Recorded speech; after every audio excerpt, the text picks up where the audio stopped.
What if I told you this painting was made by AI? Yep, I asked ChatGPT to paint like a real artist, and here's what I got.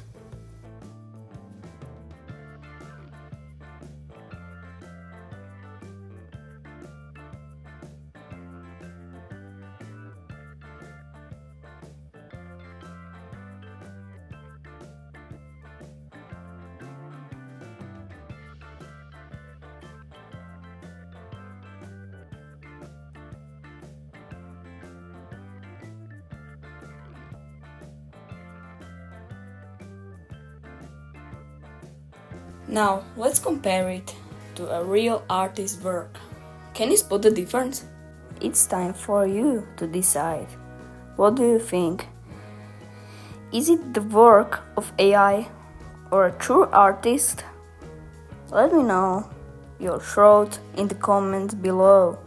And if this video amazed you, make sure to hit subscribe button and like button and the bell button so you don't miss any new video. See you in next video. Bye.